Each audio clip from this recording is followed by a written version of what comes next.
The sound of polished Italian shoes echoed through the marble lobby just seconds before everything changed. Employees instinctively stepped aside as 38-year-old CEO Ethan Carlisle strode toward the elevators. His tailored navy suit cost more than most people in the building earned in a month.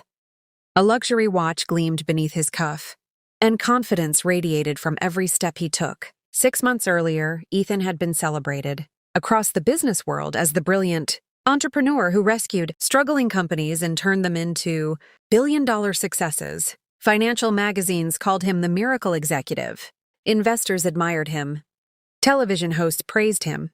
Inside the headquarters of Harrington Financial Group, however, people had started whispering. The company was becoming more profitable than ever. It was also becoming colder. Pictures of employee families quietly disappeared from desks because Ethan believed they looked unprofessional. Birthday celebrations were canceled. Retirement lunches were considered a waste of company time.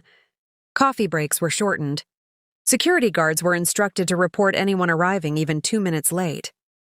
To Ethan, kindness was weakness. Efficiency was everything. That Monday morning, nearly 500 employees filled the lobby, each trying to avoid attracting the CEO's attention. Near the revolving doors stood an elderly janitor pushing a faded blue cleaning cart. His name was Walter Brooks. At 74 years old, Walter moved slowly because arthritis had settled into his knees years ago. His gray work uniform had been washed so many times that its original color had almost disappeared. Every morning he arrived before sunrise. Every evening he was the last person to leave. He knew every employee's name. He remembered birthdays. He asked about sick children. He kept candy in his pocket for visitors' nervous kids. To most people, Walter was simply the old janitor. No one knew much about his life before he joined the company nearly 20 years earlier. Walter preferred it that way. As Ethan approached, Walter noticed a few drops of rain that employees had tracked onto the polished marble floor. He gently pushed his mop forward. "Careful, folks," he said warmly. "The floor's a little slippery." Most employees smiled at him. Then the unexpected happened. One wheel on Walter's aging cleaning cart caught a crack in the floor. The cart shifted. A small bucket tipped over. Soapy water spread across the marble just as Ethan reached the entrance. The CEO stopped instantly. His expensive leather shoe had barely touched the water. The lobby froze. Walter immediately grabbed a towel. "I'm terribly sorry, sir," he said. "Give me just a second." Instead of stepping around the puddle, Ethan stared at the old man with visible irritation. "You had one job." The words echoed across the silent lobby. Walter looked up. "I know, sir. It'll be cleaned right away." Ethan folded his arms. "This is exactly what's wrong with this company." Several employees lowered their heads. No one wanted to witness what came next. "You people think mistakes don't matter." Walter quietly wiped the floor. "They do matter," he answered calmly. "I'll have it spotless." But Ethan wasn't interested in the floor anymore. He was making a point. "Ladies and gentlemen," he announced loudly enough for everyone to hear, "excellence starts with the smallest responsibilities." He pointed directly at Walter. "If someone can't even mop a floor correctly, they don't belong in my company." The silence became painful. Receptionists stopped typing. Security guards avoided eye contact. Managers pretended to check their phones. Walter slowly stood. His weathered hands rested on the mop handle. For just a moment, sadness crossed his face. Not anger, not embarrassment, just quiet disappointment. "I've done my best every day," Walter said softly. Ethan shrugged. "Your best isn't good enough." Then came the words that no one expected. "You're fired." A collective gasp spread through the lobby. 20 years, gone in one sentence. Nobody moved. Nobody spoke. Walter looked around at the people he'd worked beside for 2 decades. Some had tears forming in their eyes. Others looked ashamed. He smiled gently. "It's all right," he said. "Take care of each other." He removed the company name tag from his faded uniform. Carefully, he placed it on top of the cleaning cart. Then he picked up his old lunchbox. As he walked toward the exit, dozens of employees watched in complete silence. Just before reaching the revolving doors, Walter stopped. Without turning around, he quietly said, Mr. Carlyle? Ethan barely looked at him. One day you'll learn. There are some things money can buy. He paused. And some things it never will. Then he walked out into the rain. No dramatic speech. No shouting. No threats. Just dignity. For reasons no one could explain, the lobby suddenly felt emptier than it had minutes earlier. Even Ethan seemed slightly unsettled. But he quickly dismissed the feeling. Get someone else to clean this mess, he ordered before stepping into the elevator. The doors closed. As they rose toward the executive floor, Ethan had no idea that within the next hour, the board of directors would receive a phone call that would change everything they believed about the quiet old janitor. And by sunset, the most powerful man in the building would discover that he had just fired someone who had far more authority than anyone could have imagined. The executive floor buzzed with its usual Monday morning urgency. Board members hurried between conference rooms carrying tablets and coffee cups. Assistants reviewed schedules with military precision. Department heads rehearsed presentations they hoped would impress Ethan Carlyle. No one dared mention what had happened in the lobby. But everyone was thinking about it. By lunchtime, whispers had spread to every floor. Did you hear? Mr. Brooks was fired. After 20 years. Right in front of everyone. People who barely knew. Walter suddenly realized how much they had taken him for granted. He was the one who always unlocked the conference room before sunrise. The one who fixed jammed doors without asking for credit. The one who remembered whose mother was battling cancer and whose son had just graduated college. Without Walter, the building already felt strangely unfamiliar. Meanwhile, Walter sat alone at a small neighborhood diner a few miles away. The waitress smiled the moment she saw him. The usual, Mr. Brooks. He nodded. Please. She placed a cup of black coffee in front of him before he even asked. You don't look like yourself today. Walter smiled politely. Just one of those days? The waitress had known him for 15 years. She noticed the missing company name tag immediately. You retired? Walter stirred his coffee slowly. No. I suppose life had other plans. She wanted to ask more questions, but respected his silence. As she walked away, Walter reached into his coat pocket and removed an old leather wallet. Inside was a faded photograph. A much younger Walter stood beside another man. Outside the nearly completed Headquarters building, almost 30 years earlier, both men wore construction helmets. Both were smiling proudly. Walter gently brushed his thumb across the photograph. I miss you every day, Thomas, he whispered. Back at headquarters, Ethan entered the boardroom. The quarterly earnings presentation began exactly at 1 o'clock. As you can see, Ethan said confidently, our profits are up another 18%. The directors nodded. Investors would be thrilled. Everything appeared perfect. Until the board secretary quietly entered the room. She looked unusually nervous. Mr. Carlyle? He frowned. I said no interruptions. I'm sorry, sir, but this call is marked urgent. Ethan sighed. Who is it? She glanced down at the note in her hand. I don't recognize the law firm. The room grew quiet. They insist every board member hears the message. One elderly director exchanged a curious look with another. Put it on speaker, someone suggested. The secretary obeyed. A calm professional voice filled the room. Good afternoon. My name is Daniel Mercer from Mercer & Whitmore Attorneys. We represent the Harrington Property Trust. Several directors looked confused. Ethan wasn't. I don't have time for unsolicited legal calls. You'll want to make time for this one. The attorney continued without hesitation. Our client has informed us that a serious breach of contractual respect and executive conduct occurred this morning inside the headquarters building. Ethan frowned. What are you talking about? I'm referring to the termination of Mr. Walter Brooks. Silence. Every face turned toward Ethan. He crossed his arms. I fired an employee. That's hardly your concern, the attorney replied calmly. I'm afraid it is very much our concern. Across town, Walter finished his lunch. Instead of returning home, he walked several blocks to an older part of downtown. There stood a beautiful brick building with polished brass doors. A security guard immediately opened them. "Good afternoon, Mr. Brooks." Walter smiled warmly. "Afternoon, Samuel." Inside, several employees greeted him with genuine respect. No one called him janitor. Everyone addressed him as Mr. Brooks.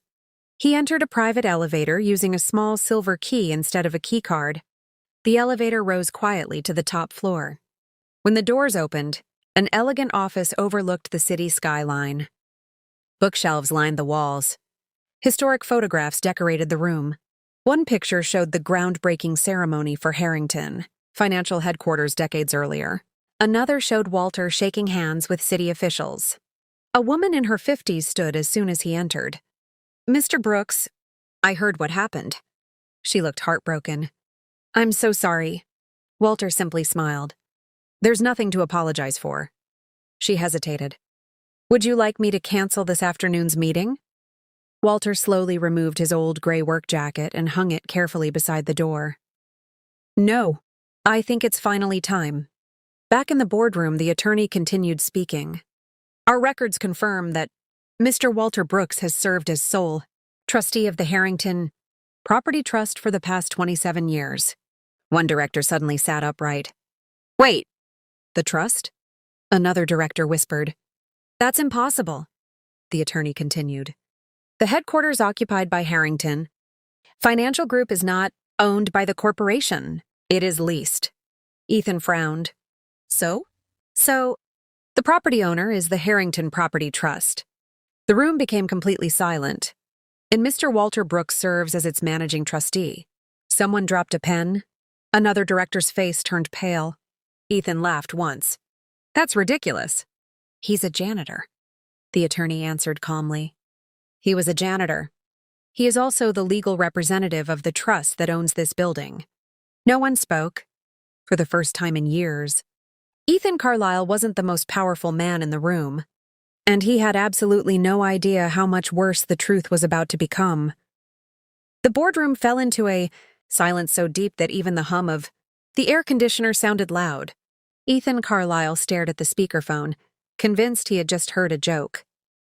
Then he laughed, a short, dismissive laugh. "There has to be some mistake.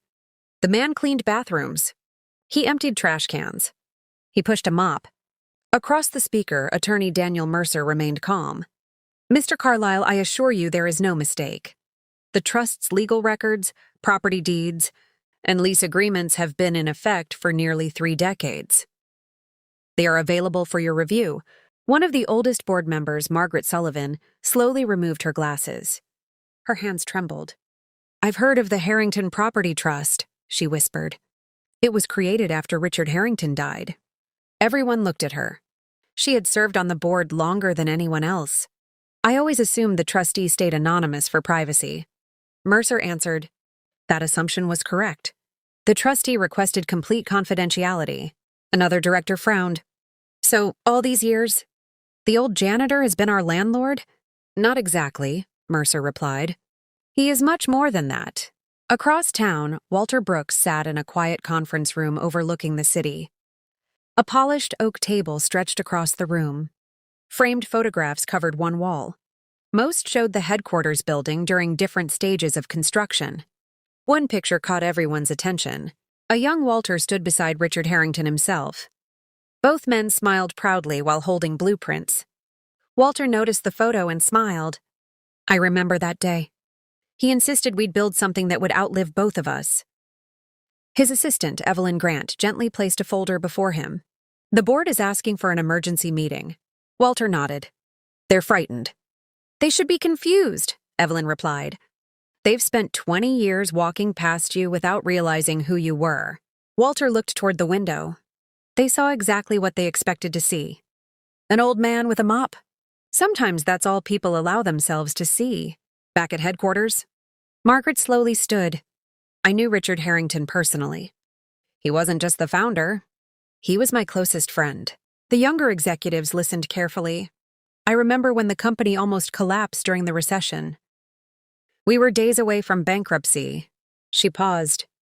"Someone stepped in. No one ever knew who. The company survived. The building stayed open. Thousands kept their jobs." Ethan folded his arms. "What does any of this have to do with Walter Brooks?" Margaret looked directly into his eyes. I think he may have been the one who saved us. At that exact moment, Walter unlocked an old wooden cabinet inside his private office.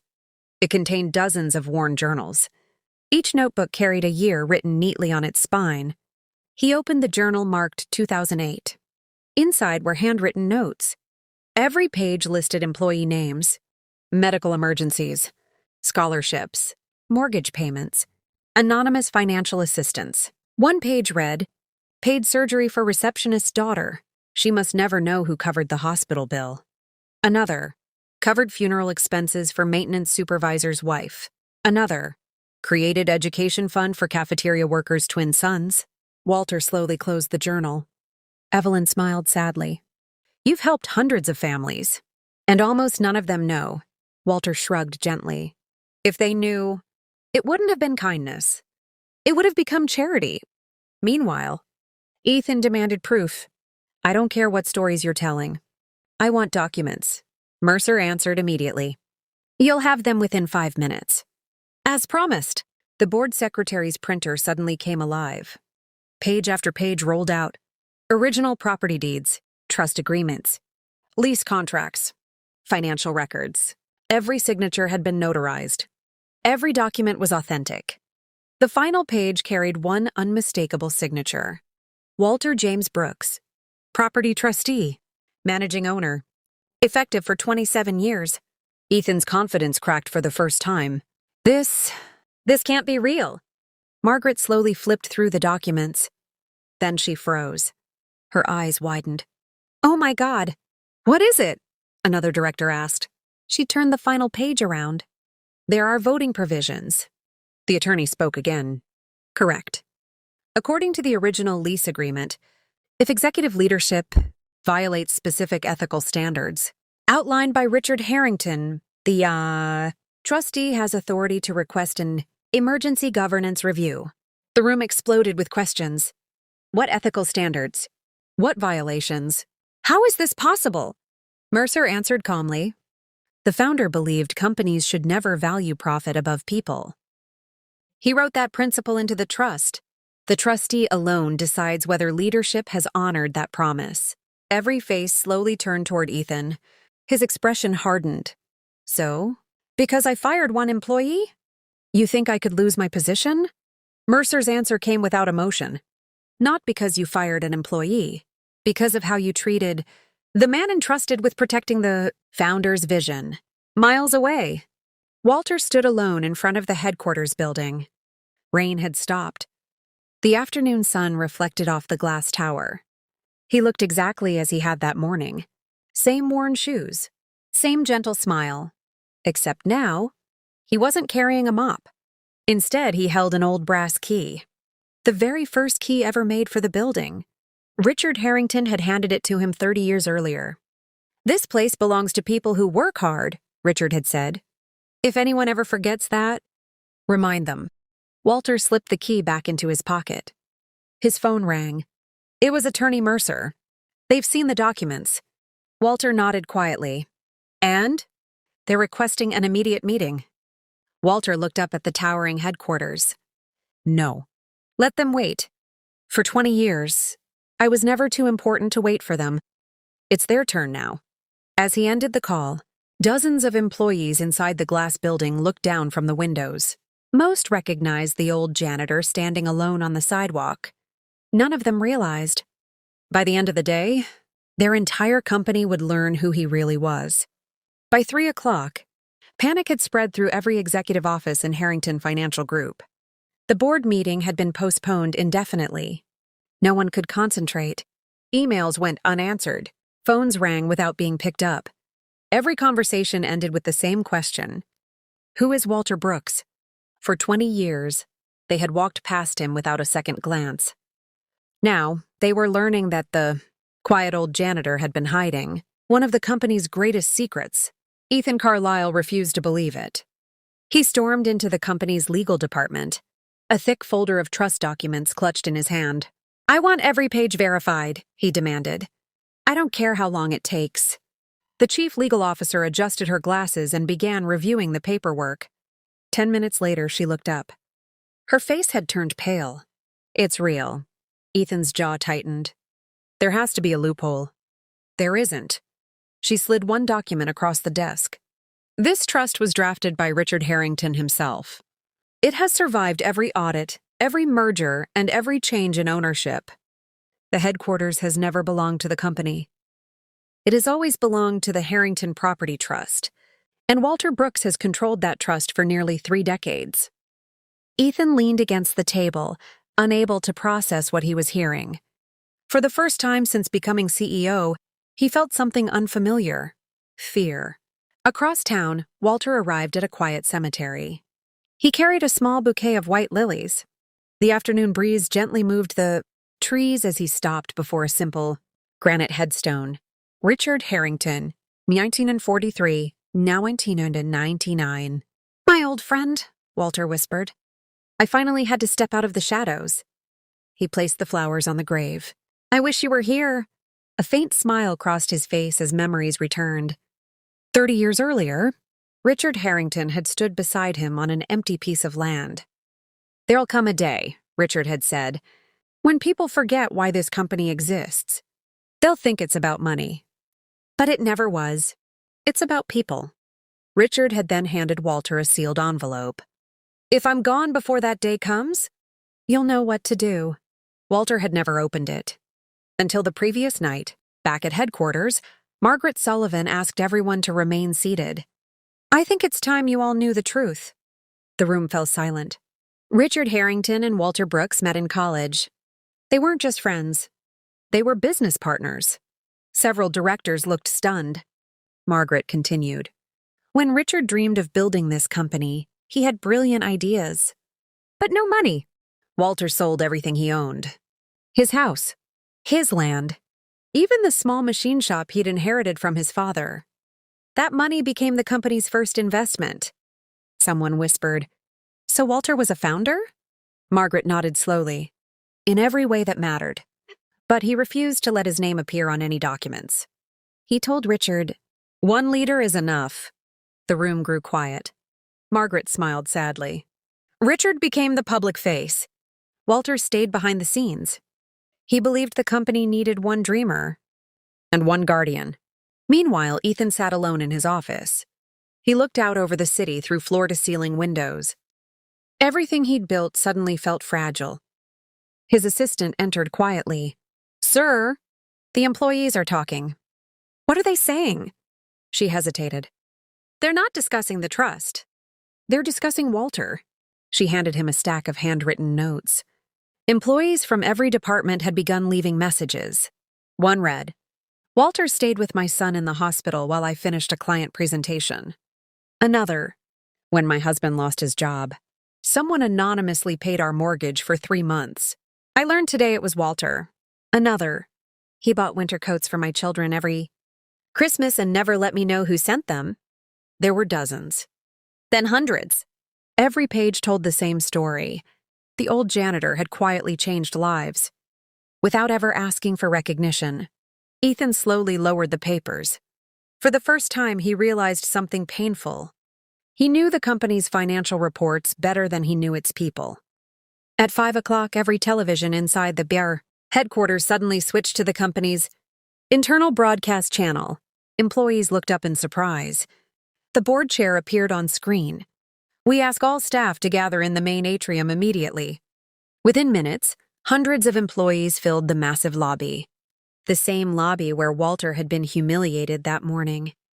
The atmosphere was heavy. Nobody spoke. Then the front doors opened. Walter Brooks walked inside, still wearing his faded gray work uniform, still carrying his old lunchbox. No expensive suit, no security escort, no display of power. Just quiet dignity. The crowd instinctively stepped aside, creating a path through the center of the lobby. People who had barely noticed him before now watched with tears in their eyes. Some quietly applauded. Others simply bowed their heads in respect. Walter smiled warmly at them, just as he had every morning for the past 20 years. He wasn't angry. He wasn't seeking revenge. He simply walked toward the elevators. As the doors opened, Ethan Carlisle stepped out.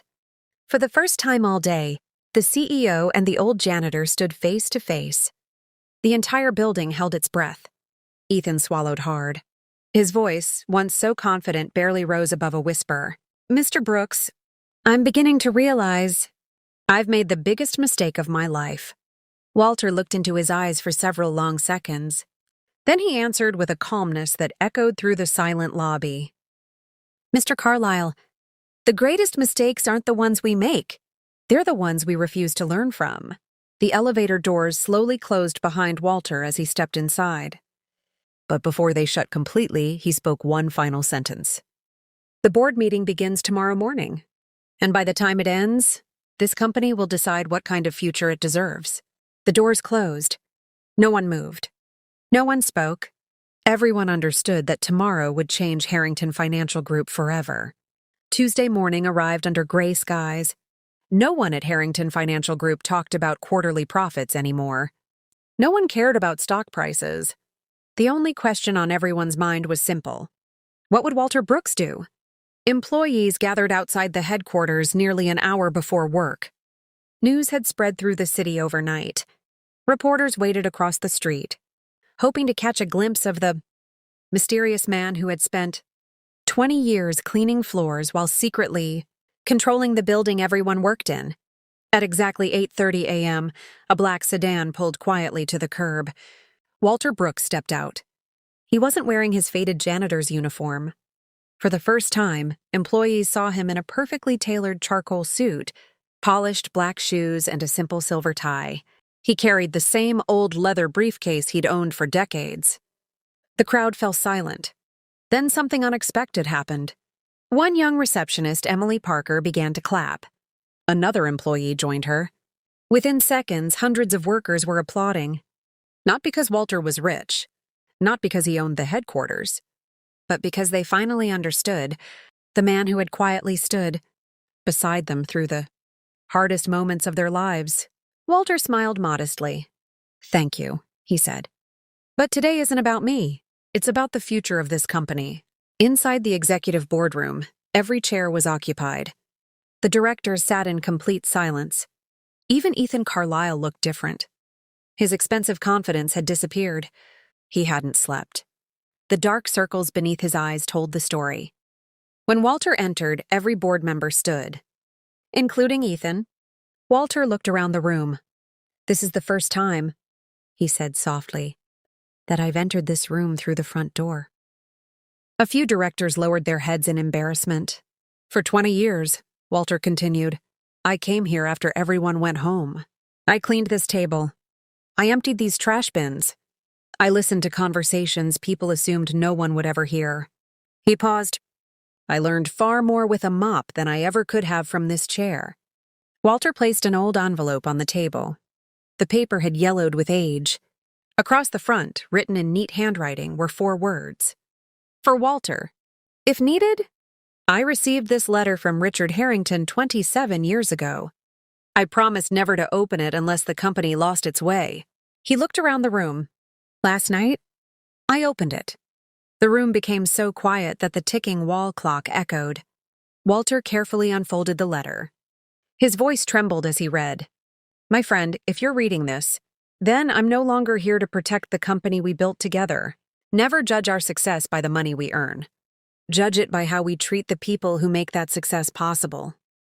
The day a leader believes a janitor matters, less than a CEO is the day that leader has forgotten everything we stood for." Walter stopped reading. Several board members wiped away tears. Even Ethan couldn't look up. Walter closed the letter. "I didn't become a janitor because I needed the paycheck. I became one because I wanted to know whether our leaders still respected the people whose names never appeared on office doors." He looked directly at Ethan. "For many years, they did." Then his expression grew sad. "But somewhere along the way, they stopped." Ethan slowly stood. "I owe you an apology." Walter remained silent. Ethan continued. "When I became CEO, I thought leadership meant being the smartest person in every room. I believed respect had to be earned through titles." He swallowed hard. "Yesterday, I learned that character wears no uniform." He walked around the table until he stood directly before Walter. then in front of the entire board. He bowed his head. "I'm sorry. I didn't just humiliate you. I failed every employee who trusted me." The room watched in stunned silence. No one had ever seen Ethan Carlisle apologize. Walter studied him carefully. "Do you know why your apology matters?" Ethan shook his head. "Because it's the first honest thing you've said since I met you." A faint smile appeared on Walter's face. But an apology alone doesn't rebuild trust. It only opens the door. Walter turned toward the board. "I could terminate the company's lease." Several directors looked terrified. "I could force every executive to leave this building. I have that legal authority." The silence became unbearable. Then Walter smiled gently. "But Richard Harrington never built this company to destroy people. He built it to change them." He picked up the lease agreement and quietly placed it back on the table. "I'm not here for revenge. I'm here for accountability."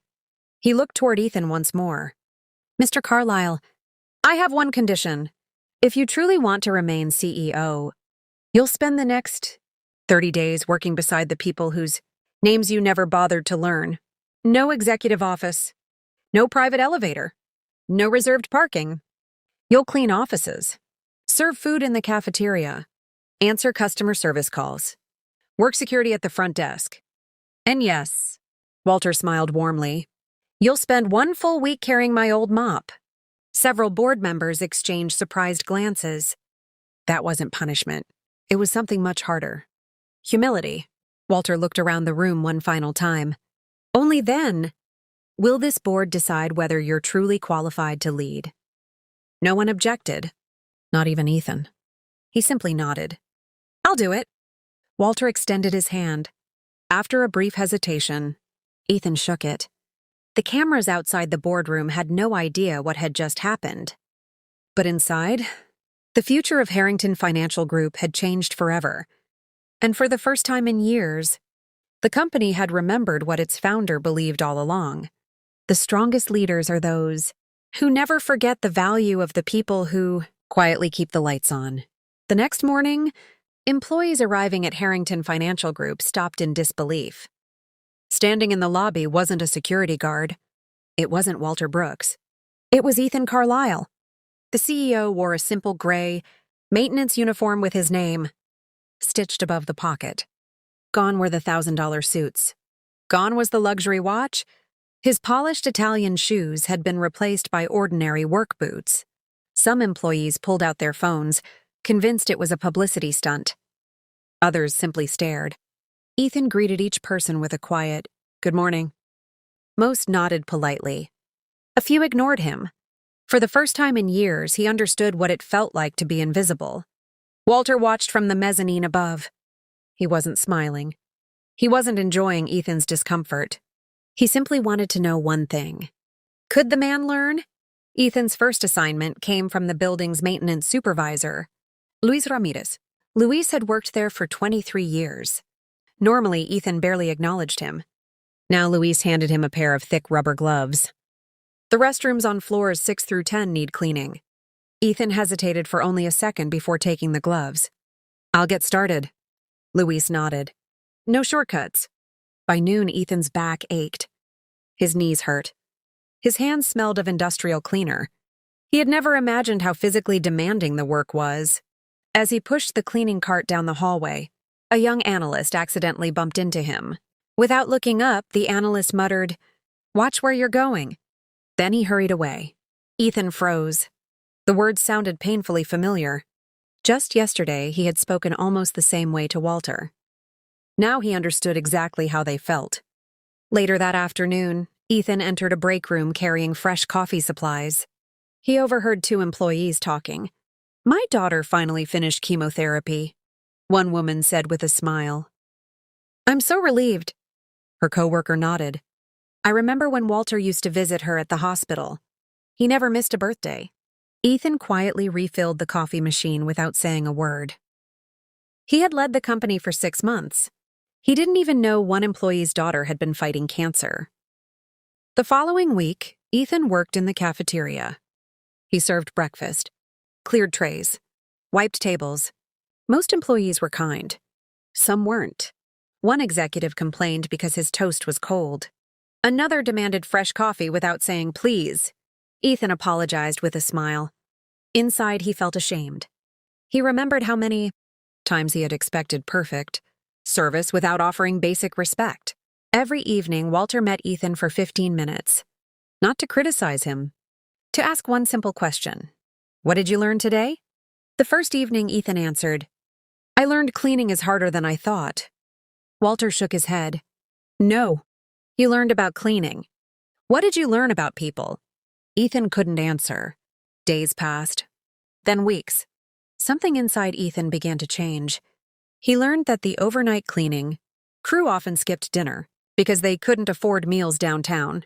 The cafeteria cook, Denise, secretly packed leftovers for them every night. He discovered that the security guard on the night shift was studying to become a nurse. The receptionist worked a second job, every weekend to pay for her younger brother's college tuition. These weren't just employees. They were people with dreams, families, struggles, hope. One rainy evening, Ethan found Walter quietly mopping the lobby. Mr. Brooks, he said, you don't have to do that anymore. Walter smiled. I know. Then why are you still doing it? Walter leaned on the mop. Because honest work reminds me who I am. He looked around the lobby. This floor doesn't care whether I'm rich or poor. It only reflects the effort I put into it. Ethan stood silently. Walter handed him the mop. Your turn? Together, they finished cleaning the lobby. For nearly an hour, neither man spoke. Words were no longer necessary. On the 30th day, the board gathered once again. Every employee watched the meeting through a live company broadcast. Walter entered first. Ethan followed. This time, there was no fear in Ethan's eyes. Only humility. Walter addressed the board. 30 days ago, I asked you to judge Mr. Carlyle by his actions. He turned toward the department managers. I'd like to hear from the people who worked beside him. Luis stood first. He never complained. Denise smiled. He learned everyone's name. The security supervisor nodded. He worked the night shift without being asked. Emily from reception wiped away tears. When my mother was admitted to the hospital last week, he covered my shift himself. One by one, employees spoke. Not about Ethan's business decisions, about his character. When the last person finished, the room was silent. Walter looked at Ethan. Mr. Carlyle, why do you want to remain CEO? Ethan took a deep breath. 30 days ago, I would have said because I earned it. He looked around the room. Today, I know leadership isn't something you earn once. It's something you earn every single day by serving the people who trust you. Walter's eyes filled with quiet pride.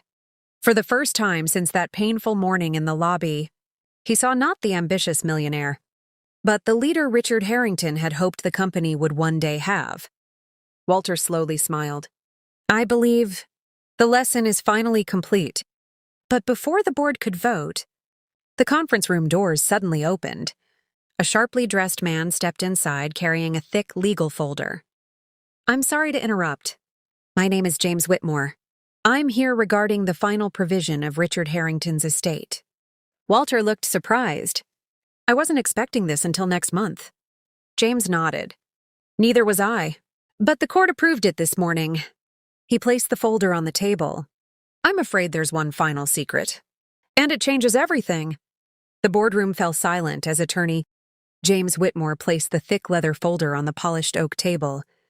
Every eye was fixed on it. Walter Brooks frowned slightly. I thought those papers were still sealed. They were, James replied. Until this morning. The probate court approved Richard Harrington's final instructions. He gently pushed the folder toward Walter. Only you have the authority to open it. Walter stared at the familiar wax seal. It had remained untouched for 27 years. Richard Harrington had handed it to him just weeks before his death. If the company ever remembers its heart, Richard had said, then it's time for the final chapter. With steady hands, Walter broke the seal. Inside was a handwritten letter. Walter recognized Richard's handwriting immediately. His voice trembled as he began reading. My dear friend, if you are opening this letter, then something extraordinary has happened. It means the company has been tested. More importantly, it means someone has finally remembered that leadership begins with humility. Walter paused to compose himself. The room remained perfectly still. He continued, "Walter, I trusted you more than anyone I've ever known. You never wanted recognition. You never wanted wealth. You only wanted to protect people." Several board members quietly wiped away tears. Then Walter reached the final page. His expression suddenly changed. He looked up at James. This wasn't supposed to be public." James nodded gently. "Richard wanted everyone to hear it." Walter took a deep breath. Then he read the last paragraph. "To the future board of Harrington Financial, if Walter Brooks believes you have found a leader worthy of this company, transfer my remaining voting shares to the Employee Legacy Foundation." Gasps echoed through the room. Walter continued, "No CEO shall ever control this company alone. From this day forward, the employees who build this company, with their hands and hearts, shall forever own its future." The room erupted in stunned whispers. Margaret Sullivan smiled through her tears. Richard finally did it. One director looked confused. "What does this mean?" James Whitmore answered, "It means 51% of the company's voting shares now belong to the Employee Legacy Foundation." Another director's eyes widened.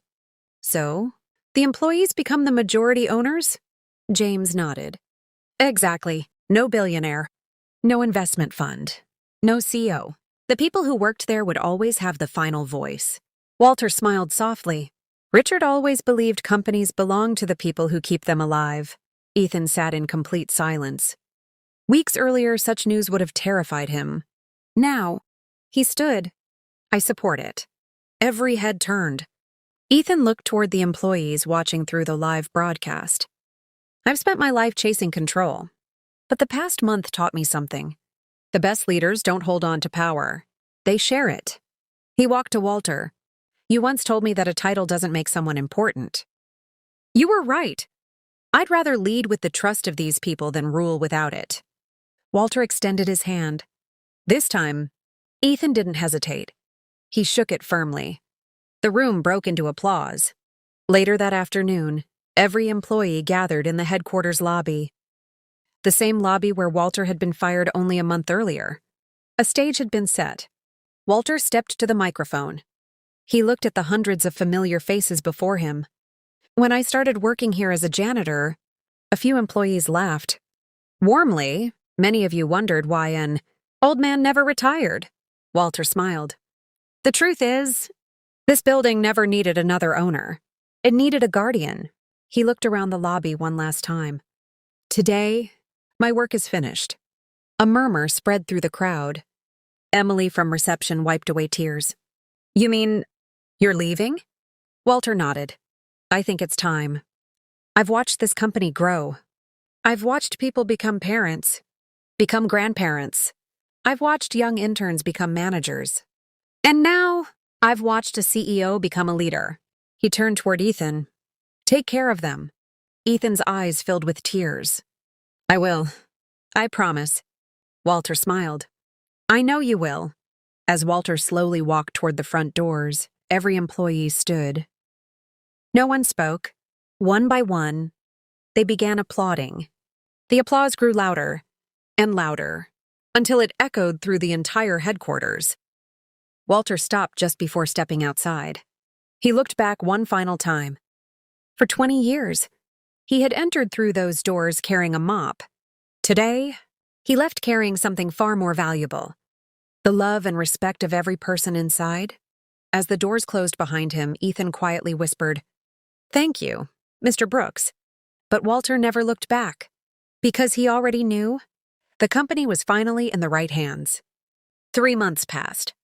Autumn painted the streets of downtown Chicago in shades of gold and crimson, and Harrington Financial Group no longer felt like the cold, intimidating company it had become under Ethan Carlisle's early leadership. The marble lobby still shined. The offices were still busy. The company was still profitable. But something had changed. People smiled again. Managers knew the names of their employees' children. Birthdays were celebrated. Retirement parties returned. The cafeteria was filled with laughter instead of silence. And every morning, before the workday officially began, Ethan Carlisle walked through the building, not to inspect it, but to greet people. "Good morning, Louise. How's your wife's recovery, Denise? Emily, how's your mom feeling after surgery?" The employees smiled because they knew those questions were genuine. The CEO had finally learned that numbers built a business. But people built a family. One afternoon, Ethan asked the board to approve a new company tradition. He stood before them holding an old wooden mop. The very same mop Walter Brooks had used for years. "I don't want this displayed in a museum," Ethan said. "I want it displayed where every executive sees it." A custom glass case was installed in the headquarters lobby. Inside rested the worn mop, Walter's faded gray name tag, and a brass plaque. It read, "This mop reminded us that no job is beneath a true leader. Treat every person with dignity. Because titles fade, but character is remembered forever." Employees often paused to read it. New hires always asked about it, and every manager was told the story on their first day. The Employee Legacy Foundation quickly transformed the company. Scholarship programs expanded, paid family leave increased, mental health counseling became free. Every employee, from the newest intern to the oldest maintenance worker, received profit-sharing bonuses at the end of the year. Investors had predicted disaster. Instead, something remarkable happened. Employee turnover dropped to the lowest level in company history. Productivity increased. Clients noticed the difference. Within a year, Harrington Financial Group posted its strongest financial results ever. Business magazines called it the Harrington Miracle. But everyone inside the company knew the truth. The miracle wasn't a business strategy. It was respect. Although Walter had officially retired, he didn't disappear. Every Friday morning, he visited a small community center on the south side of Chicago. There, he taught free classes on leadership to young entrepreneurs. His classroom wasn't filled with future billionaires. It was filled with waitresses, mechanics, teachers, veterans, and college students. On the whiteboard, he always wrote the same sentence.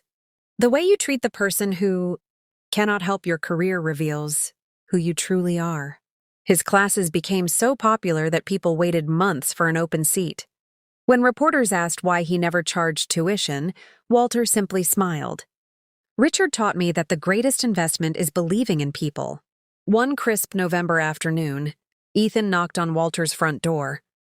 Walter answered wearing an old flannel shirt holding a watering can. "Mr. Carlisle." Ethan laughed. "I've told you 100 times. It's Ethan." Walter smiled. "Old habits." Ethan handed him a small wrapped box. "I thought you might like this." Walter opened it carefully. Inside was a silver key mounted in a wooden frame. Beneath it was a brass plate. "Headquarters key number 1.